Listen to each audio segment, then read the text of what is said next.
There's a new contender this morning for the title of World's Dumbest Criminal. So this is an attempted robbery here by the Hamburglar. He's doing us the favor of showing us his face before putting his mother's pantyhose over it. The police got here. All I could hear was cries from inside, "Let me out, let me out." This didn't take a detective to solve. It took a clerk at Hungry Howie's to solve it. Life's tough. Life's a lot tougher if you're stupid. Not all criminals are masterminds. This video proves it. Dumb criminal steals Dolphins jersey and wears it to trial. All right, you're charged with stealing a Dolphin jersey?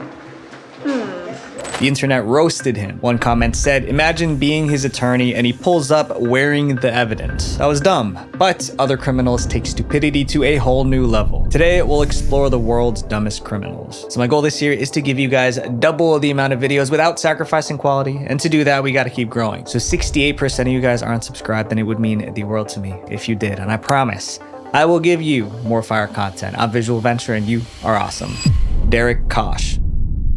In 2008, Derek Kosh walked into a small convenience store, but he wasn't there to buy snacks. He had a plan. The place was quiet, no witnesses, no cops. Derek waited until the coast was clear. Then he pulled out a pew-pew and pointed it at the clerk. Derek had two demands. He wanted cash and cigarettes, and he was ready to shoot if he didn't get them. The clerk didn't argue. She stuffed the bag with everything he asked for. Derek was feeling powerful, cocky. He yelled, "Damn straight." The clerk turned around to grab the cigarettes. Suddenly, she heard a loud bang. For a second, she thought she was hit, but she wasn't. That's when she turned around to face the robber. But he was no longer standing tall. He was hunched over, groaning. His hands were around his legs. Then she understood what happened. The robber Derek accidentally shot himself in his private parts. What happened was he tried to tuck the weapon into his pants, but he forgot to turn the safety on and accidentally pull the trigger. And then, bang. The whole thing was captured on the store's surveillance camera. But even after that mistake, Derek didn't give up. He grabbed the bag and ran out. He limped down the street, leaving a red trail behind him. The store clerk called the cops. They showed up, and it wasn't hard to track down the robber. They just followed the red trail. They found Derek at his grandma's house. He needed urgent medical attention. Cops rushed him to the emergency room. Doctors saved his life, but they couldn't save him from what came next. He was going to jail. Derek was charged with armed robbery, criminal recklessness, and battery. He was sentenced to 3 years in prison. When he got out, reporters were waiting. They wanted to interview the robber who blew his jewels off. There were so many headlines about it. In an interview, Derek said it was shameful and embarrassing, and I think anyone with a good heart would feel that way about it. Today, Derek is remembered as one of the dumbest criminals ever. This next case is about a guy who talked himself into handcuffs.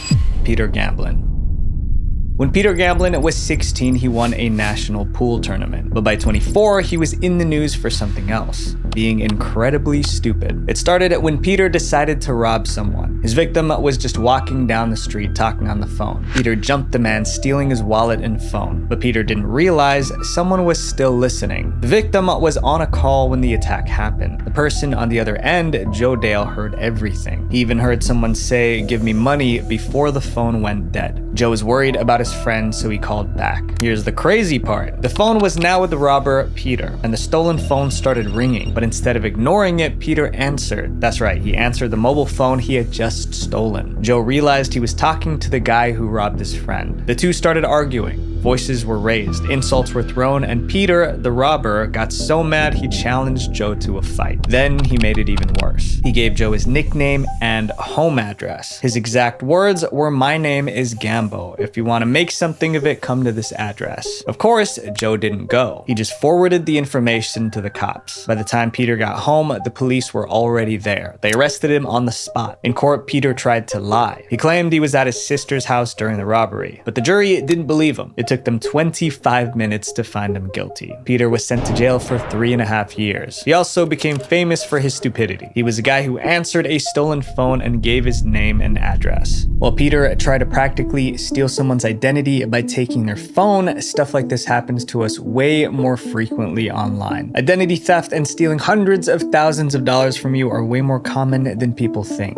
So it's actually happened to me. Some people found my information online and used it in a way that almost ruined my life. life. After that, I tried removing my data from all of those shady websites, but there were just too many. A big reason is because data brokers sell your personal information to whoever wants it. You can go to any data broker website right now and buy anyone's personal data, which to me should be illegal. But unfortunately, this is all done legally without your knowledge or consent. But legally, the data brokers also have to comply with your request to remove your information. They just make it extremely difficult. So that's where today's sponsor, Oola, makes a difference. Oola scans data broker websites to find out where your info is being sold. Within a few weeks, you'll notice less spam, and more importantly, people won't be able to search you up online. Oola also monitors the dark web and tells you if your data ends up there. And if someone tries to open up a bank account in your name, they'll tell you right away. And in the worst case scenario, they give you up to $5 million in identity theft insurance. Oola even includes a VPN, antivirus, and password manager, which would help you guys stay safe online even more. I really hope you guys consider Oola, and if you do, click the link in the description or go to Oola.com/VV to try 14 days for free. That would be enough time for Oola to find out if your private data is leaked. Reuben Pavon. In 2013, a store called Finders Keepers noticed something disturbing. Items from the store were going missing. Finders Keepers didn't sell brand new stuff. Everything they had was donated by the community. And when they sold stuff, they donated the money to charities for children and US troops. So when things started disappearing, it wasn't just stealing. It was stealing from people trying to do good. The thief was stealing donated items sitting outside on the porch. Luckily, the store had security cameras, so they checked the footage. And the thief was right there was a man named Reuben Pavon. One clip showed him casually walking up to the porch and grabbing a DVD player. In another clip, he came back. This time he brought his son. Together, they took off with a barbecue grill. They gave the footage to the cops. Reuben was arrested. It was an open and shut case. But when Reuben started talking, the case went from criminal to ridiculous. Reuben blamed the store for confusing him. Reuben Pavon said he saw the name of Finders Keepers in Derry and presumed that the merchandise was anybody's to take away. He took the name Finders Keepers literally. He figured they probably just put stuff out there for people to take, and he would have kept taking stuff if the cops didn't arrest him. But the owners of Finders Keepers didn't buy his excuse, especially because of how Reuben took the stuff.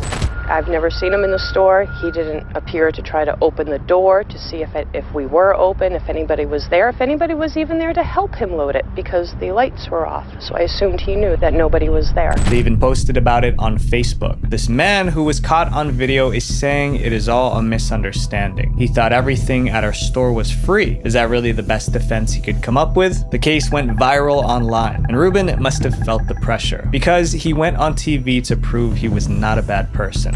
I just grabbed one. I thought it was there for the taking because the sign did say Finders Keepers. He even explained why he didn't hide his face. He even saw the camera that captured his image we showed you earlier this week. In the end, Reuben gave everything back. That helped him avoid jail time. But it didn't save him from public shame. He became the guy who robbed a charity store because of its name. This next case is about a person who was caught holding the evidence. Mark Smith.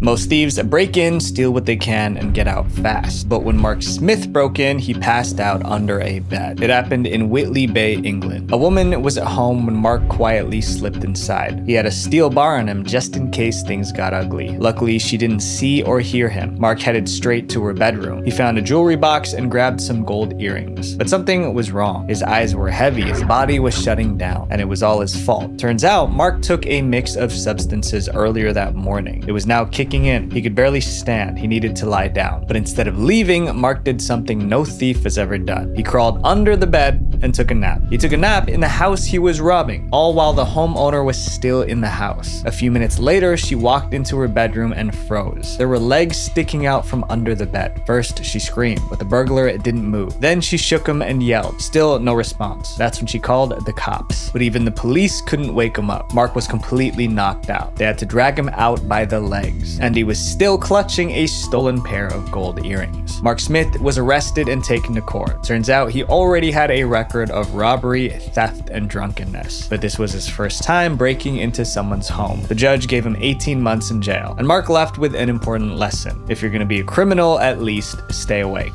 This next guy started his life of crime very young. The German bank robber.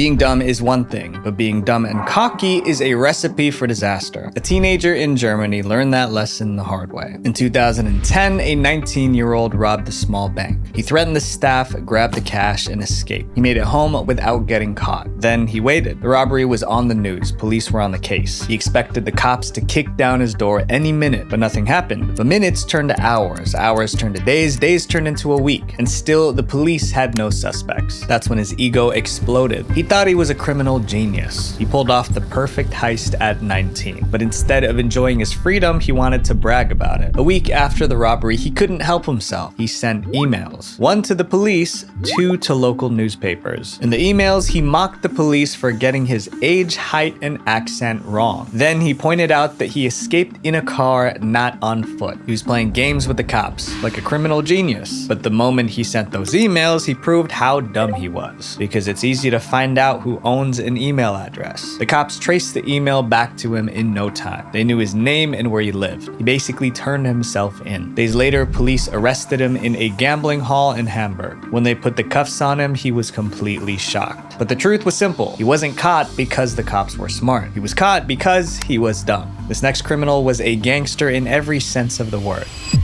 Anthony Garcia.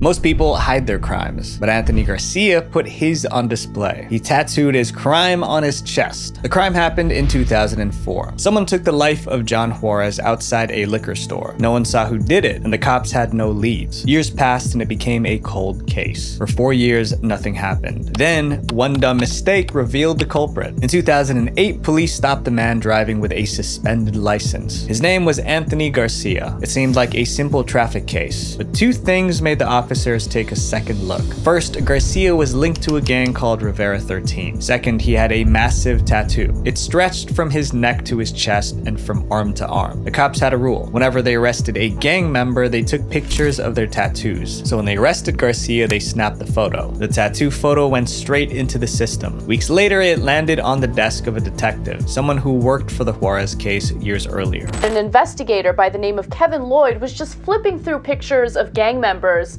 and, just taking a look at their tattoos. When he saw Garcia's tattoo, his jaw dropped. And then he looked at this gentleman's tattoo and realized, oh my God, this is the crime scene from that liquor store slaying. The tattoo was like a snapshot of the crime scene. So each key detail was right there. The Christmas lights that lined the roof of the liquor store, the direction his body fell, the borrowed street lamp across the way. It even matched the trajectory of the bullets. It was so accurate that the detective called it a crime scene sketch and a confession. But the tattoo wasn't enough for a conviction. They needed a confession. So the cops came up with a plan. At that point, Garcia was still in jail just for the traffic stop. So they sent an undercover officer into his cell. Pretending as if he was also a criminal. And he's like, hey dude, I like that tattoo. What's that about? And just like they hoped, Garcia started talking. And he's wired, right? He's recording everything. And Anthony Garcia admits everything. He bragged about the shooting. He explained the tattoo. He gave details only the culprit would know. All of it was recorded. In October 2008, Garcia was officially charged with the murder. He thought the tattoo made him look tough. Instead, he tattooed his confession on his chest. I was ready to declare him the world's dumbest guy for putting the crime scene on his chest. So, he literally can't escape. They're like, but it's right there. Some criminals leave fingerprints on a crime scene, but this next crook left his entire identity. Kenneth Morgan. Kenneth Morgan was described as Britain's dumbest burglar. What did he do to earn that title? By the time he was 48, Kenneth Morgan was a career criminal. He had been in and out of jail multiple times. By 2011, he was out of jail again. And just 3 weeks later, he was already planning another break-in. His plan was simple: sneak into a house when no one was home and grab what he could. But things didn't go as planned. Once the coast was clear, Morgan broke into the house. As he was grabbing stuff, he heard the front door open. The homeowners were back. Morgan panicked. He ran to the kitchen and jumped out of the window. But in his rush, Morgan forgot something that would make him one of the dumbest criminals ever. When the homeowners walked in, it was clear someone broke in, and the thief left their backpack behind. Inside the backpack was a phone, an ID card, a birth certificate, and even a passport. Every single item had the same name: Kenneth Morgan, and the passport had his face printed right on it. The police couldn't believe their luck. They reportedly giggled like schoolgirls when they saw the evidence. When the cops knocked on Morgan's door, he had a story ready. He claimed someone stole the bag and planted it at the crime scene. He was being framed. But no one believed them. Not the police and definitely not the jury. Especially after they found out that he had 23 burglary convictions dating back 25 years. Kenneth Morgan was sentenced to 6 years in prison. This next case involves two dumb friends who broke the law together. Jonathan Ochola. Some criminals mess up during the crime. Jonathan Ochola messed up even before it started. In 2011, Jonathan and his friend Rashad planned a robbery. Their target was Ladbrokes, a betting shop in Portsmouth, England. Jonathan was the getaway driver. He waited in the car while Rashad went inside to do the job. Rashad stormed in, waved a fake pew-pew, and got away with £500, which is about $650. Then he dashed back to the car and they sped off. It looked like a clean job. Rashad even wore a mask to hide his face, but that mask ruined everything. Right after the robbery, Rashad ripped off the mask and tossed it away, but he left it near the crime scene, and it was covered with his DNA. Police found the mask and ran a DNA test, and just like that, they knew who it belonged to. Rashad was arrested, and he confessed everything. He even gave up his accomplice, Jonathan Ochola. Leaving a mask covered in your DNA is dumb, but somehow Jonathan did something even dumber. When police questioned Jonathan, he denied everything. He said he was at home watching TV during the crime, and there was no DNA linking him to it. It seemed he might walk free. Then the cops searched his house, and that's when they found Jonathan's diary. But something inside the diary made Jonathan Ochola the world's dumbest criminal. Inside, on the day of the robbery, he had written, "Go Portsmouth. Robbery happens." He wrote down the time and place of the crime like a to-do list. It was basically a confession. When police showed him the note, Jonathan panicked. He changed his story. He admitted going to the shop with Rashad, but swore he didn't know about the robbery. He was just in the wrong place at the wrong time. The judge didn't believe him. Jonathan was jailed for 3 years, Rashad for 2.5. And as a bonus, Jonathan became internet famous. He was the criminal foolish enough to write about his crime in his diary. This next crime involves someone trying to steal over $1 million. Hugo Sanchez. Hugo Sanchez lived in England with his wife and 4 kids, but things were falling apart. By 2005, the couple was drowning in debt, so they came up with a crazy idea. Hugo would fake his own death. If they pulled it off, they could collect a massive life insurance payout. It was over $1 million, so they did it. Hugo and his wife took a vacation to Ecuador. Then Hugo's wife returned to the UK alone. She told everyone Hugo passed away from a heart attack and his body was cremated. She even had a fake death certificate to prove it. The documents were real enough to fool everyone, at least for a while. The insurance companies started paying out. With the money, Hugo and his wife moved to Australia with their kids. But insurance companies don't just hand over millions without checking. They hired a private investigator to verify. The investigator spoke to Hugo's friends and family, and some let it slip that Hugo was still alive. So investigators took another look at the death certificate, and that's when they found something insane. Hugo's fingerprints were on his death certificate, like he printed it himself or his certificate was handed to him. Now they knew he was alive. But Hugo and his wife no longer lived in the UK, so the cops had to wait. Finally, they had their chance. Hugo's wife flew back to England for her sister's wedding. As soon as she landed, she was arrested. She was jailed for 2 years. Hugo was still hiding in Australia, but not for long. He was arrested the next year and sent back to the UK. He got 5 years. They faked the death, lied to everyone, then moved across the world. But it all fell apart because Hugo couldn't keep his fingerprints off his death certificate. And today, Hugo is featured on a list of top 10 dumb crooks. If you guys need money, trust me, do it the right way. Because in the end, you won't just have money. You'll have your sanity too. Visual Venture. Wait, before you go, make sure you guys click here to watch more dark internet documentaries for the algorithm. Thank you guys for everything. Peace.